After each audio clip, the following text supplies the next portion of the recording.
Hello everyone and welcome back. I've been away for a while now and I just realised that we didn't even look at Christmas Doctor Who, which is a bit of a spoiler because what we're here for is to review the first two episodes actually of this year's series of Doctor Who, which bit of controversy about because it's season 1 again.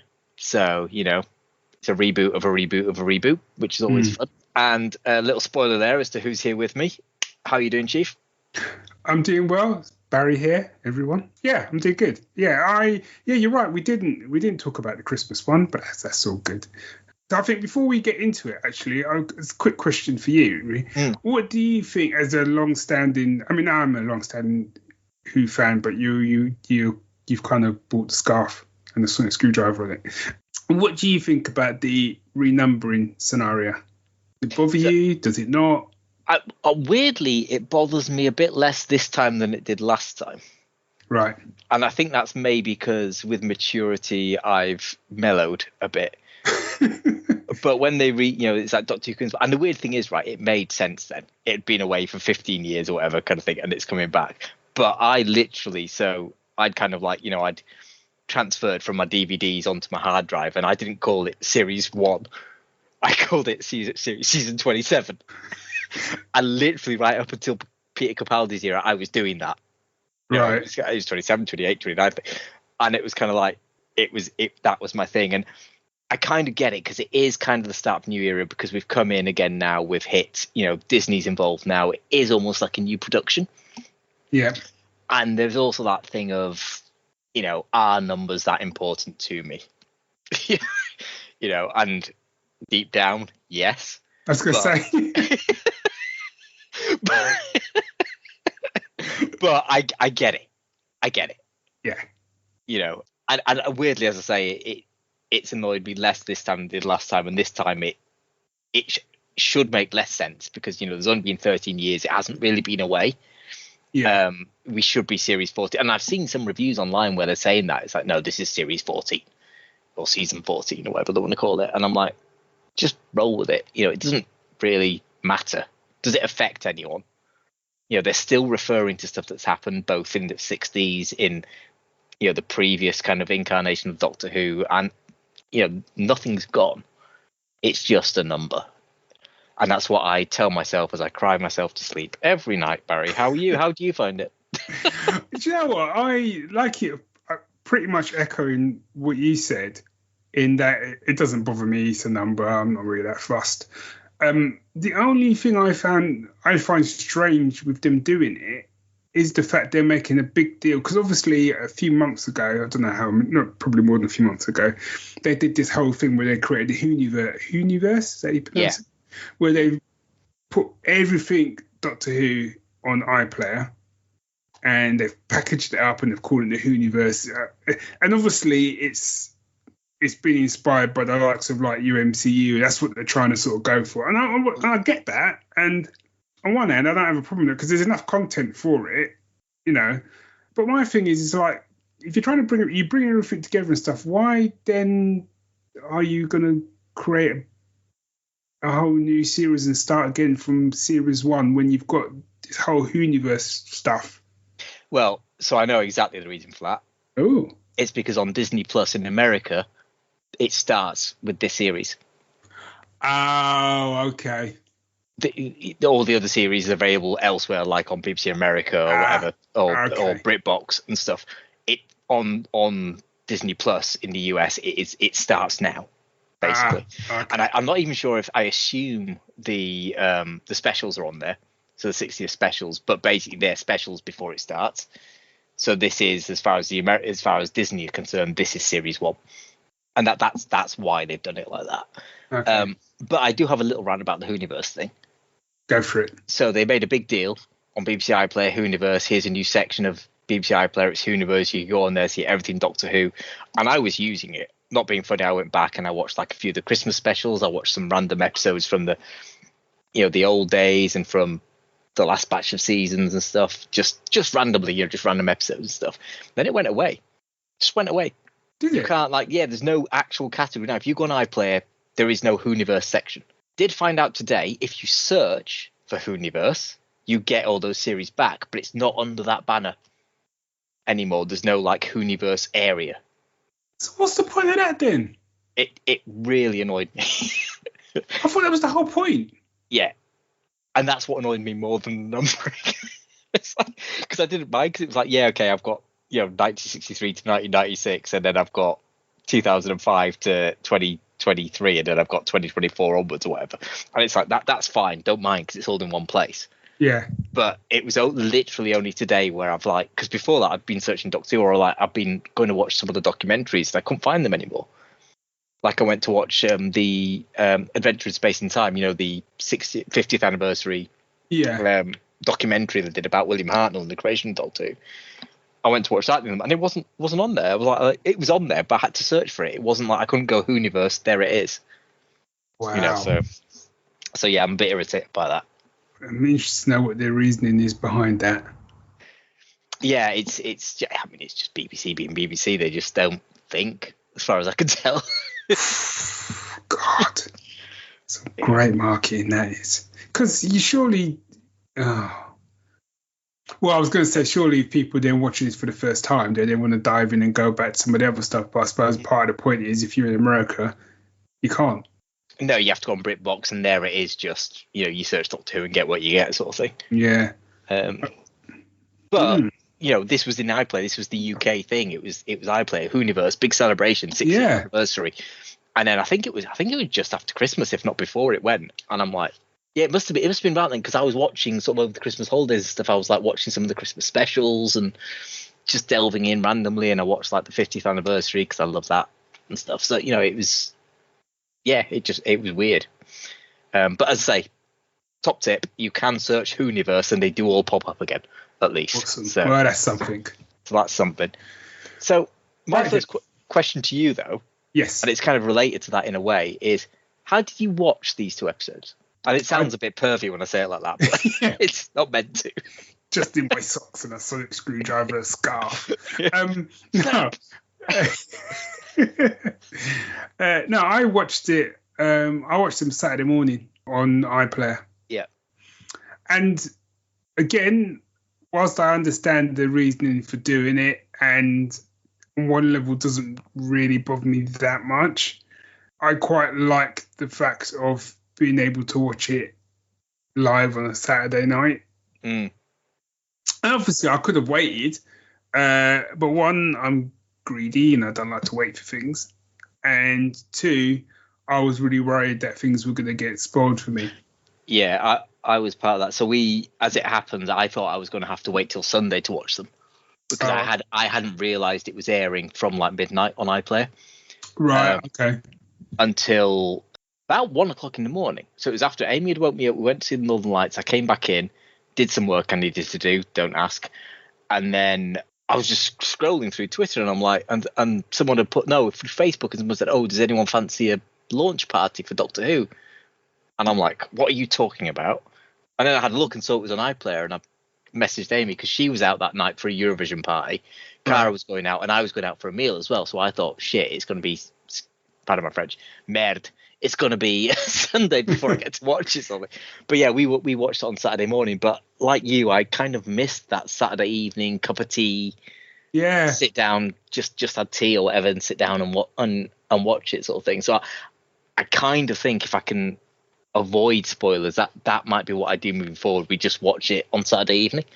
Yeah. And I think once I'd watched it, I might have felt differently when we get onto my opinions as to why I was probably less bothered. But there is another part of me that's kind of, because Sue hasn't watched them, and I think part of it was because I'd already watched it, and she was kind of like, "Oh no, I'll watch it with you." And then it was kind of like, "Were they any good?" And it was like, "Oh, we'll get around to it," and stuff like that. Yeah. And if we'd watched it if we'd watched it when it was on, on Saturday evening, I think it would have been different. I think we would have just sat and watched it. So I might do that this week. I think we'll have a word with her and we'll see. But okay, so let's get into it. Let's get into the episodes then. So I'll do the quick blurbs. I'll do both of them. because we'll probably do one then the other, but let's get the blurbs out of the way. Otherwise, I'll do one and forget. Cool. So episode 1 of 8, Space Babies. Everything sounds better with space in front of it. Like bar, space bar. Yeah. That's all I've got. Right. Ruby learns the Doctor's amazing secrets in a 10-minute exposition dump at the start of the episode. Might have added that bit. When he takes her to the far future. There they find a baby farm run by babies. But can they be saved from the terrifying bogeyman? And then episode 2, The Devil's Chord. Doctor and Ruby meet the Beatles. Temporarily, they're not really in it much, but discover that the all-powerful maestro is changing history. London becomes a battleground with the future of humanity at stake. There we go. That's our 2 episodes. There we go. So, what were your overall... Let's tackle Space Babies first. I don't think we'll be here that long.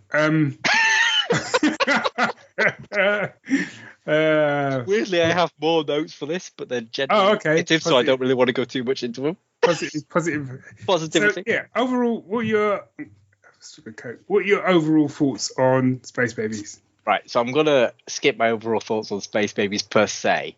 What I'm going to say is the thing I loved in this episode, and I loved in the Christmas episode as well, and also The Devil's Chord, is I'm loving Shooty and I'm loving Millie. Yes. The charisma that Shooty's bringing to the role. The thing I was worried about, which kind of bridges both episodes a bit, was the whole thing of he's got a different costume each story. And it's part of me that's always been traditionally the Doctor has a silhouette. But frankly, his charisma is his silhouette. You know when he's in the room. Yeah. And it's weird because you could say that about someone like Peter Capaldi could have done that as well, frankly. But yeah, he's bloody good. And I really like Millie Gibson. The thing I don't like is that we seem to be falling into the Stephen Moffat trap of the companion has to be the most important person in the universe ever. Yeah. Kind of thing. But we'll get to that in a bit, I guess. But yeah, Space Babies, it was a good introduction for Ruby into the future. The connection with babies being involved and her being an orphan and also a foster family and stuff. Quite liked that, if I'm honest. It was a nice theme to carry through. Here endeth the positivity. No, there were some great lines in it. It's like I love the line of like the one kid who's like, I pull this string, but I don't know what it does, but I pull it very hard. Just reminded me of Dave. Reminded me of Dave working on the website. I don't know what I'm doing, but I'm doing it hard every now and then. So there was some great lines. You expect that from Russell. You expect good character stuff. There were some good moments where it's like, when were you last hugged? It's like, never. And the kid's 6-year-old, but in a baby's body. It's like, damn, dude. Some of that stuff hit hard. And fair play to those voice actors who were kids who were doing those roles as well. Yeah. So I like that. I was very confused about the whole control system the babies had and who put that together, because while they're 6, they're also babies with babies' motor skills. So he built it. Yeah. And I'm like, okay, I don't get how that quite worked, but again, it's kind of like Russell logic. You sweep Russell logic aside a bit. I think part of the problem is I think maybe I'm now getting older and Doctor Who isn't aimed at me. And I don't mean that in a bad way, and I don't mean it as in a bad way towards myself either. It's just Doctor Who has always been a family show, and this episode in particular seemed aimed more at bringing the younger audience in my opinion. Like Cara enjoyed it. Yeah, she really liked it. I rolled my eyes at a couple of things. One particular moment, not sure we needed to give Millie Gibson a facial. I don't know, it's just bogey kind of thing. I genuinely at one point for a big part when the Doctor was reacting going, oh, I know what that is and stuff, I genuinely thought it was going to be like decomposed babies. Oh, and wow. And then it's I went to a very different place than the episode went. For a minute there I was like, oh really? Because I was expecting a moment where there was a consequence or a dark thing to happen. Yeah. Because usually in a Doctor Who episode, someone dies. And in this one, you almost like it was almost played safe because every other character was a baby, so you almost couldn't do that in one way. Yeah. But there was part of me that was kind of like, oh, is that the implication? Is the implication that the kids are almost like the baby farmers, almost like clones, and actually they're just there for a year and then decomposing or whatever kind of thing? And is that what the bogeyman is? Yeah, I went very went different. dark, man. yeah. Again, sign of who I am. But yeah, I mean, it was a fun romp. I say it was a good introduction for Ruby to being in space. I am still wanting to see on YouTube someone put a cut together where Ruby walks into the TARDIS and says, "Who are you?" And it zooms in on Shooty and he goes, "I'm just Ken." Because I quite like the Barbie movie. But yeah, as I say, I was expecting, and possibly based on the specials we had, I was expecting something more from it, which is why I was thinking maybe this is where the twist comes. Right. And that twist just didn't happen. Yeah. But I really appreciated the lines about, and it was a bit Russell in your face, but it was Shooty delivered them really well, where it's like, I'm the only person who's me, I'm unique, and so are you. You are not wrong. You are who and what you are, and that is right. Kind of thing. And the fact that he then applied that to the monster as well. Because that's something that's been missing in Doctor Who. It's one of the things Colin Baker said, I remember in one of the 30th anniversary documentaries. He said, for the Doctor, it doesn't have to be pretty, it doesn't have to be good necessarily, but it has to be right, and something existing is right. Yeah. Unless it's a Dalek, obviously, but that's a different thing. But that to me, that I really like the fact that the Doctor tried to save the monster, or did save the monster as well. Yeah. And that felt Doctor Who to me, and that core was there, and that's why I can forgive a lot of the other sins that were in the episode, and a lot of the things where I'm like, that makes no sense to me. That core was there, and Shooty delivered it amazingly. So yeah, so for me, that was the takeaway, I think. Okay. I'll be brief because I think you've pretty much covered all the points really. But I will start by saying, yeah, Shooty and really, I love him as the Doctor. My worry was that he was just going to be all sunshine and rainbows. And I think in both of these, I know we haven't talked about second, but I think in both of these episodes we started to get a bit of a glimpse of him. Well, not even a glimpse. He could be serious. Yes, and is serious at points, and that's what I want to see. I want to see that kind of Doctor as well, and I want that kind of return to almost like, he's all sunshine and rainbows until you like make him mad, or until you go get on the wrong side of him. Yeah. And again, we've got sort of elements of that. Like you said, I understood. I know a lot of people, it annoyed them, but I didn't mind the exposition sort of done. But if it's truly supposed to be trying to reboot it and bring in new people, the fact that we all know what's gone on shouldn't really matter. It's only, and I didn't think it was done that badly. I'll be honest, I didn't even think about it until I saw other reviews talking about it, and I was like, oh, okay, whatever. I thought it was a reasonable explanation to Ruby of who he is. Also, I may actually be the Time Lord known as the Pedant. But also, like, it's interesting because we were still able to get a Doctor who had lost the Time Lords. Yeah.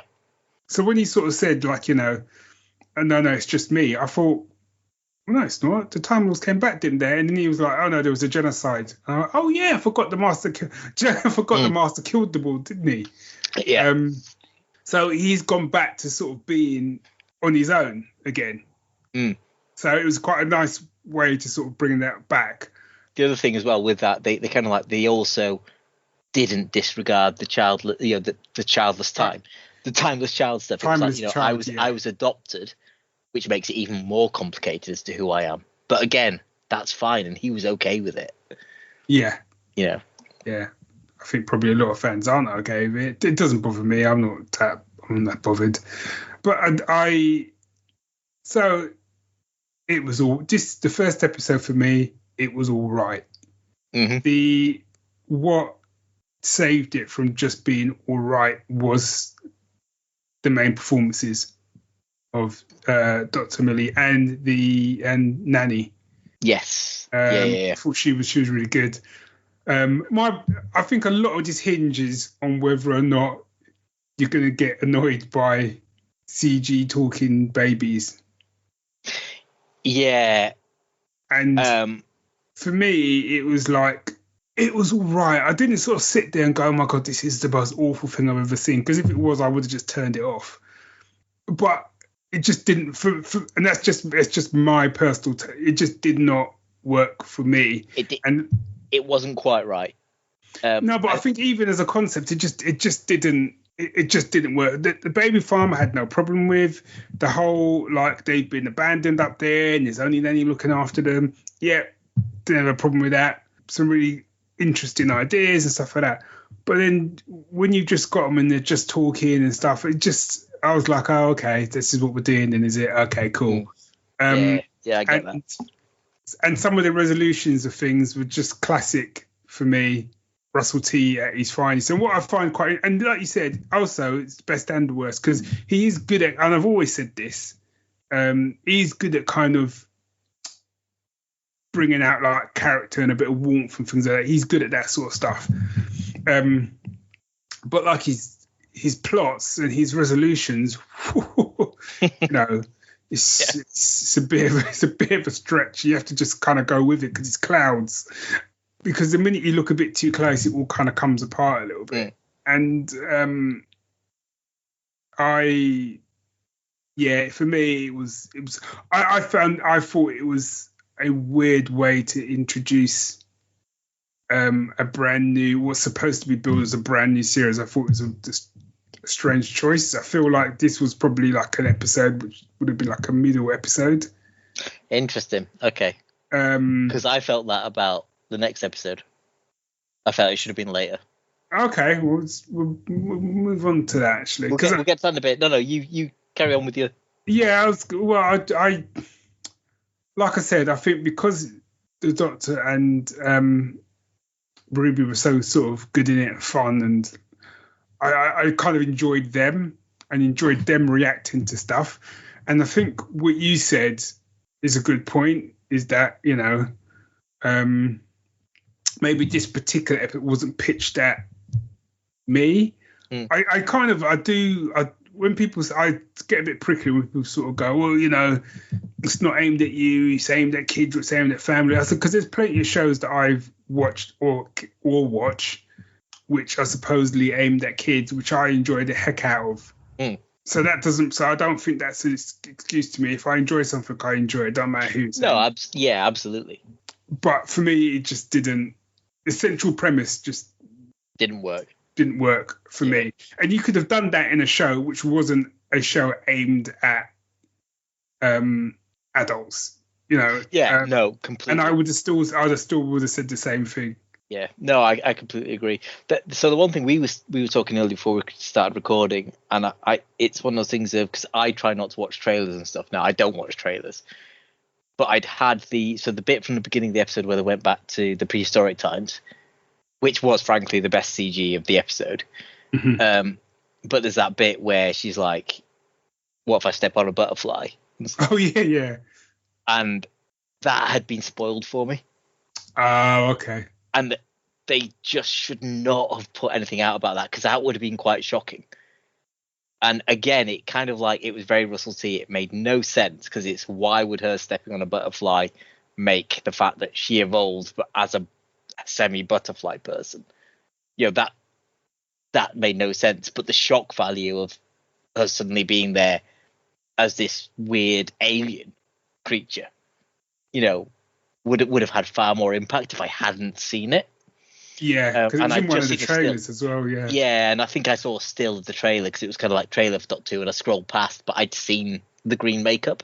Oh, okay. And this is exactly why I try and stay away from trailers now, because I think that would have hit a lot harder otherwise. And it's also quite funny because it was like Martha made a big deal about, what if she treads on a butterfly and the 10th Doctor was like, well, just don't. What have you got against butterflies? Yeah. Kind of thing. And then Bill did the same thing with Peter Capaldi. He's like, what if I step on a butterfly? And he had a similar-ish sort of thing about it. But I did quite like the fact that actually time travel does have consequences. Yeah. And that was a good way of showing it, but I just wish it hadn't been spoiled.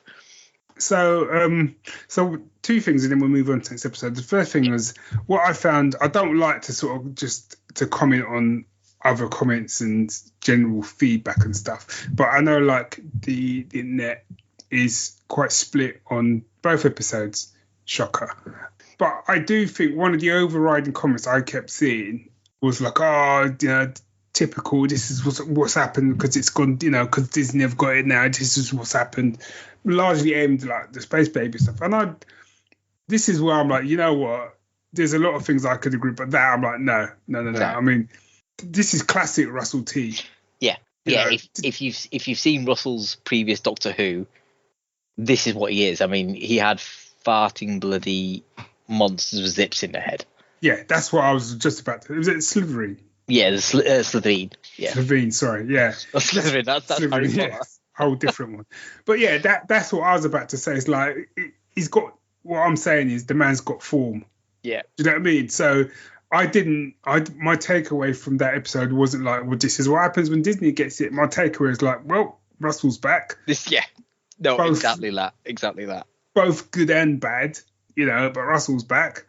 And the other thing I was going to say, and I can't remember if it was in this episode or the next episode, where it's the next episode, so it's probably a nice bridge to the next episode, because I think I've kind of said all I need to say about the first one. Although I did like the end sequence where he was kind of saving the monster. Although, again, there's another part of me which is kind of like where they were sort of saying, he's one of you, he's one of them. I'm like, but is he though? No, but you see, hearing you explain it like that, yeah, I'm kind of like, okay, I could see that a bit more. But I do think that when everyone was kind of like chastising Nanny for trying to like blow out the airlock, I'm like, come on. Yeah, no, you could not blame her at all. She was doing, frankly, what was right by her and her kids. Yeah.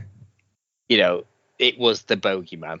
I mean, literally. But for however many years that monster's been terrified him, and she gets a shot to take it out. Of course she's gonna.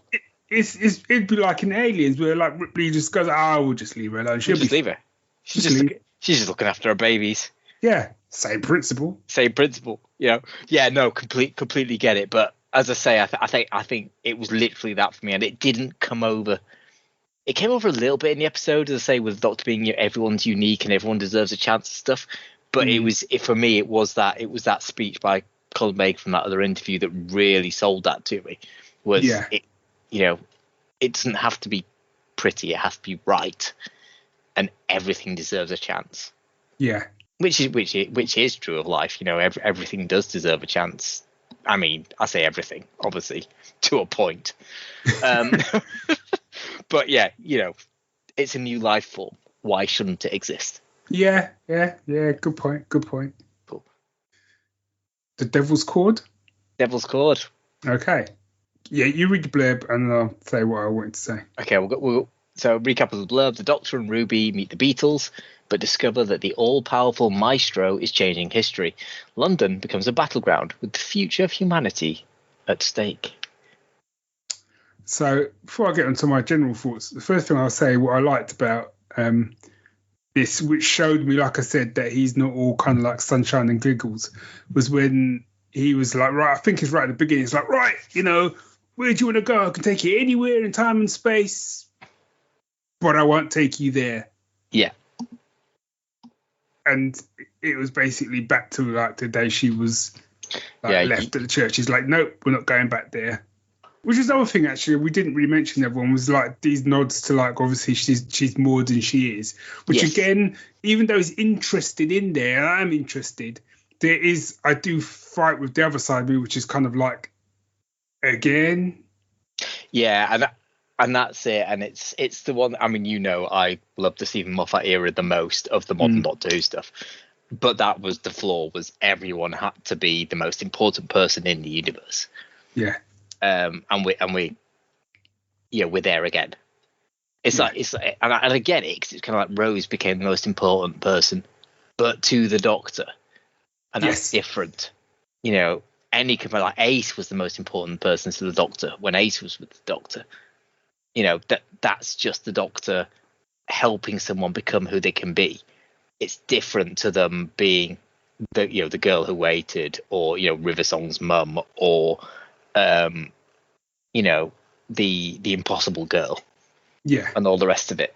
And like you say, I'm interested in it, don't get me wrong, but I did sigh a little bit of, I thought we just got a new Rose sort of thing.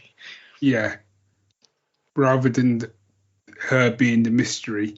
Yeah, I thought the mystery was going to be more around like the neighbor from Yes. she's not from TARDIS, or like the Pantheon coming back, which this episode obviously gets into a bit, and the one who waits and stuff.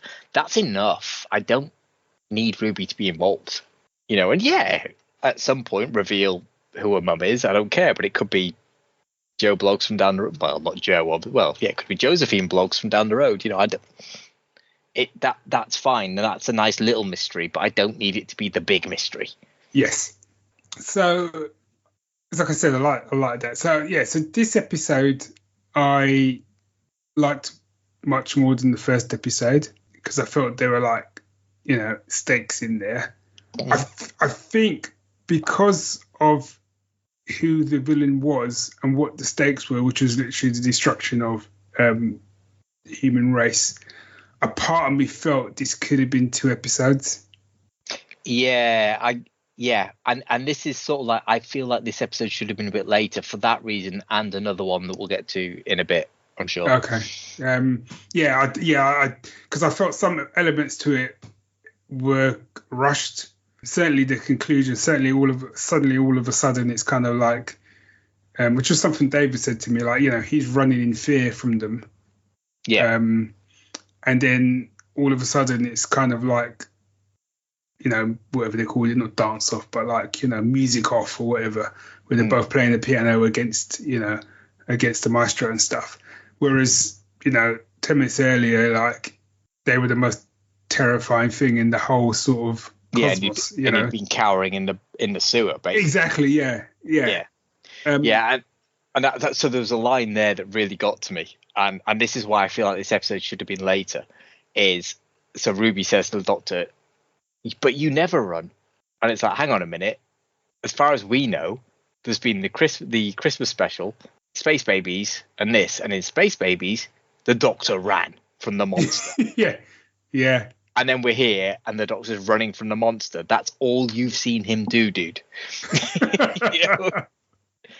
And I was like, there's that, but then there's also the fact that, historically, I get it. Okay, Toymaker and this Pantheon are, out of the universe and all the rest of it. Not being funny, but the 7th Doctor especially ate these kind of gods for breakfast. He went up against the gods of Ragnarok. He went up against Fenric. The 10th Doctor went up against the Beast. The first Doctor beat the Toymaker. Yeah. And the only reason that the Doctor struggled against the Toymaker in the Giggle was because he chose the game in a 2 versus 1 match against the Toymaker of Catch. That was entirely his choosing. He made it hard for himself. He could have chosen noughts and crosses. Yeah. and gone first. So it's I find that a little bit jarring, kind of thing, I guess. But again, a big chunk of that is me being the pedant. Call back.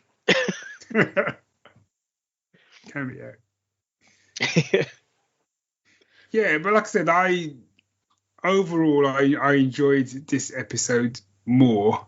But I do feel it could have been 2 episodes. I feel there was a lot. You could have got a lot more out of it.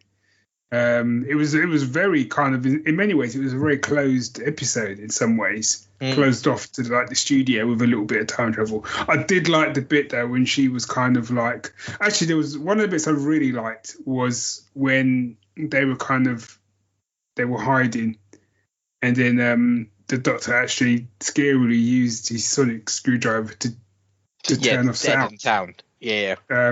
So I remember thinking, oh, that's rare. Actually, used the sonic screwdriver as a sonic. So I'd gone in the kitchen. I'd stepped away for a second, and I came back. I thought, oh, the sound's gone. Right. Oh, is there a glitch? And I nearly started turning the volume up. And then it clicked what was going on. Yeah. Sort of thing. I thought that bit was done really well. Mm. That was good. So there was a mixture of those bits done really well, and I really liked when he took her when she was kind of like, yeah, but everything's still fine. Yeah, I'm from the future, so it wouldn't have changed anything. Everything's got to be fine. He's like, well, let's take a little trip then, shall we? And the fact that he doesn't even look around, he's like, yeah, you go out, and obviously the world's gone to like hell in a handbasket. So I liked all of that stuff. I felt there were like quite big stakes, but again, I felt the conclusion to it was your classic Russell. It was just rushed and just all of a sudden it was kind of like so we just need to find the chord to send you back. Yeah, and it's kind of like, so I'm literally just gonna like pull it out of the air. And that was the thing that annoyed me a little bit, because I kind of, if I was doing this, and I'm not a writer, but I would have rather the Doctor was like, I've got no idea what this chord could be, and because we'd seen Ruby play songs from her soul, she just played something that was either right or almost right. Yeah. And then if you wanted to have the Beatles finish it, they could, sort of thing. Because that was the other thing. I kind of thought, like, you've got the Beatles in here, but they're there for, admittedly, another classically good Russell dialogue scene where they're talking about music and what music means in the canteen. That was quality. Yeah. But then they're gone and they're not there, and until that kind of moment at the end where they randomly put the last note in. And it's kind of like, if you're going to make a big deal about the Beatles being involved, they kind of need to be involved, frankly. Well, because that was the other thing. I felt they were really like underused, and by that I mean, not. I wasn't expecting them to be like banging out like Beatles tunes every 5 minutes or anything like that. But they just seemed, other than those bits in the sort of canteen or whatever, they just seemed really underused. And then all of a sudden, it's kind of like they're the solution. They just walk around the corner and go, "Oh, look, there's some floating notes. Let's play a piano with these random floating notes, and let's just play that one chord." It didn't. Even if they played the whole chord, that probably would have been better than just floating. Yeah, I don't know. It just didn't. And I know why they didn't use any Beatles music. It's because it was too expensive. Yeah, weird with Disney music, but it's kind of like, sorry, Disney money, not Disney music. It's like, they just built out like Let It Go or something instead. But it's that thing of, it would almost have been better if, like, I don't know, the opening bars of The Yellow Submarine or something, some Beatles song was actually the answer.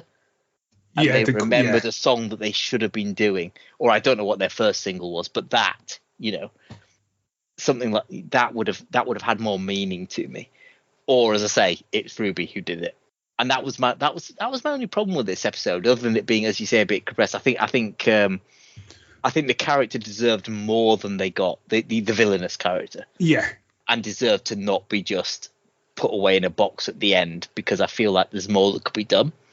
Even if there were parts of me, and again, geekdom shining through, that wishes that Neil Patrick Harris hadn't been the toy maker, but was in fact Maestro.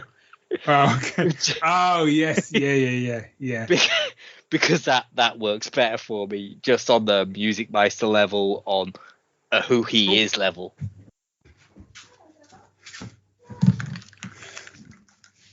So, see. No worries. Sure. Where did we get to? So we were talking about Doctor Who. Yeah, thanks for that. Yeah, I'm helpful. Oh no, you were saying that it would have been better if it'd been Neil Yeah, Patrick Harris. yeah, Neil Patrick Harris, and because of like the who he is and stuff. Mm. I also think going back to the using the chord to send the maestro, sort of banish the maestro. I think a part of me thought what was going to happen was, so at the beginning, the music teacher person, who I don't know if it was I don't know if they were a historical figure or just a invented character. Yeah, but I almost wanted, because he was the one who was talking about the devil's chord and stuff. yeah. I almost wanted the Doctor to have gone back in time to have seen him, so he could have then gone, that's the devil's chord. Okay, there is another chord that's supposed to be like the inverse of it, and it's this. Do you know? So I don't know. And then they could have brought him back with him or something. I feel there was a more like cleverer. Yeah, and it could, because I'm like, now here's my thing with it is, so between 1925 and 1963 there was no music except for like, I've got a dog, his name is Fred, and he's a dog, he's not a cat, and that's the level of music. And apparently music is the most important thing in the world, and if we don't have music the world ends. But there was 40 years there where there was no music and things developed exactly the same. And I would have rathered the finale had been in 1925, because in my mind, you then reset it at source. We're all good. That's a good point. And you've had, you have the cameo of the Beatles, and the Beatles being nonsense, and Cilla Black being nonsense. But you solve it at source, and then you go back, and it's similar to the Van Gogh episode. You go back and you see them at their prime, them. And yes, you have to pay the royalties for a song, but you see, or even you just switch to them walking out of Abbey Road or whatever, and there's a crowd cheering them rather than some random dance finale. Well, we'll get to that. But I and one of the things I really did like was when they were sort of challenging Maestro, and were basically saying like, why are you doing this? Because if there's no music, you lose. But then it's kind of like, no, there's still music. It's the music of Nuclear Winter. And I thought that was quite the diegetic stuff. Yeah. That I thought was quite chilling. I like that.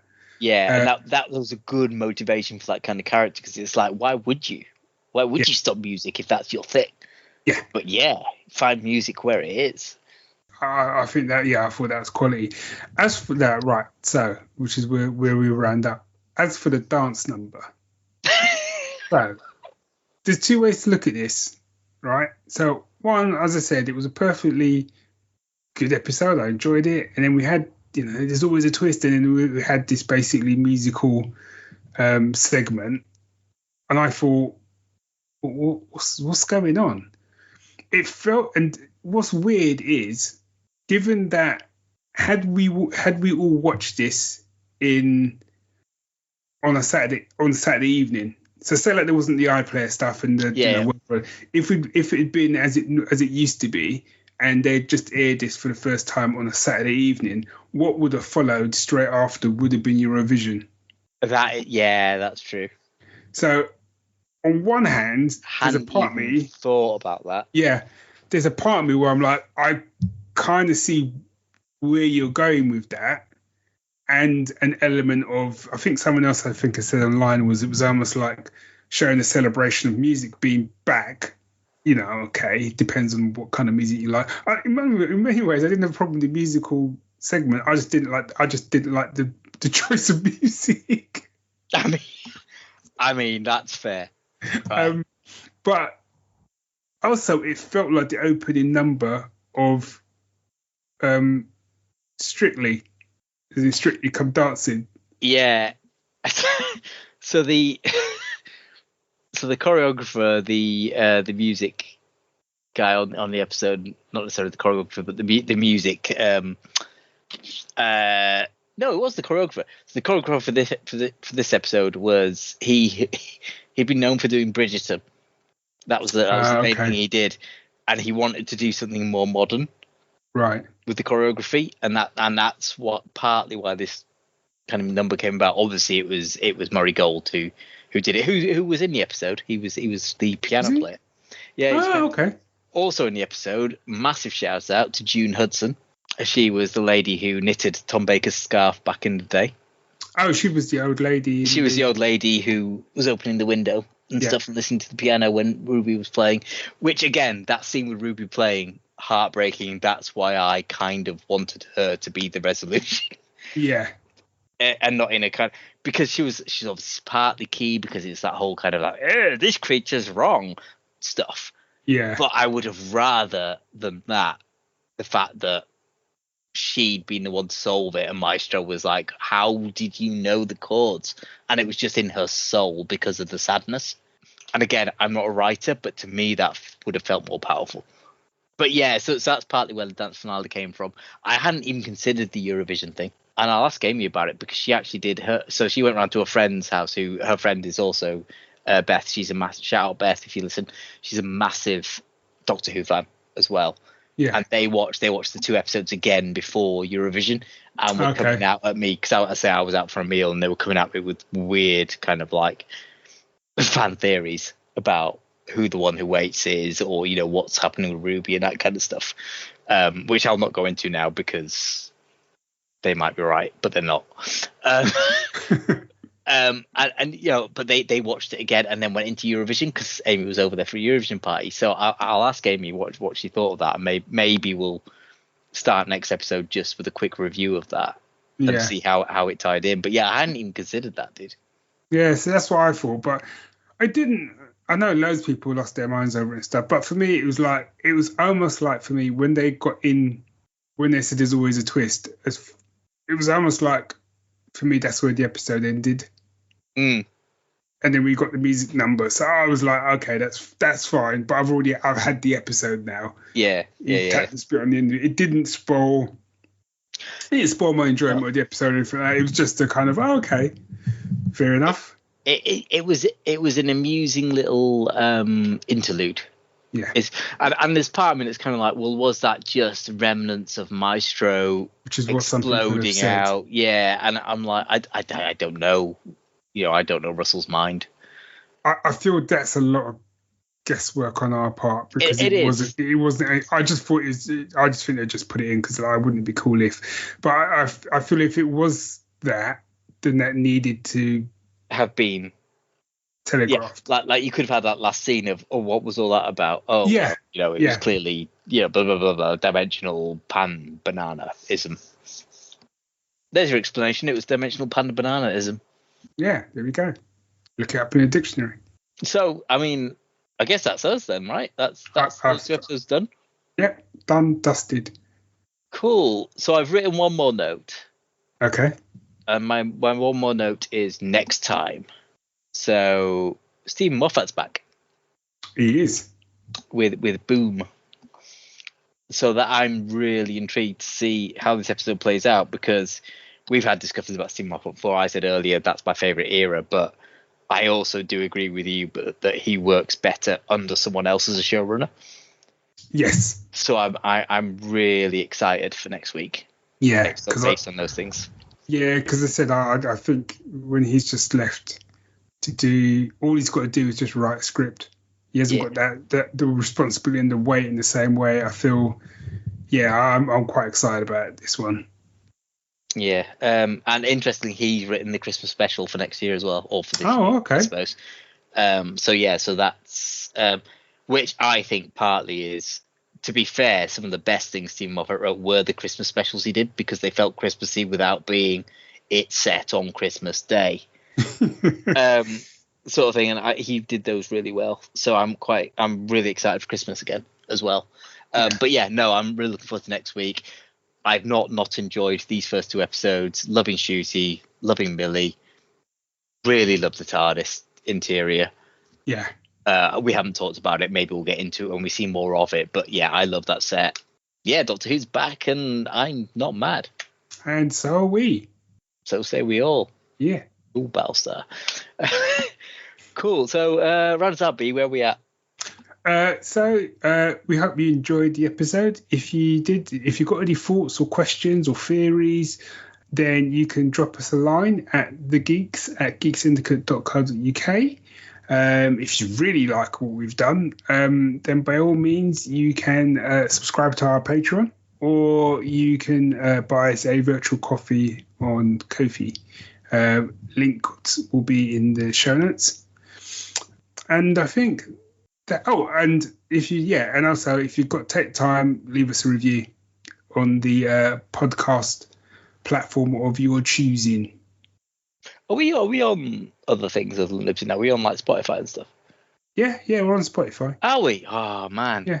That's like being famous. I love it. Yeah. I think you can even ask Alexa to oh no, she's now going to say something.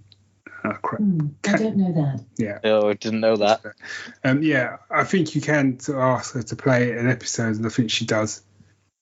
So yeah. Nice. Yeah, nice. We are on Spotify and other podcast player platforms of your choosing. Excellente. Cool. Well, we'll see you next week. Hope you've enjoyed this talk. I've enjoyed it. It's been a while, but it's always a joy to talk to you, especially about geeky stuff. But even Good in general. times. So until next time. Bye all. Something Doctor Who. I can't think of an outlet. You could just say goodbye. Yeah. Bye. Whatever. Whatever. Ow.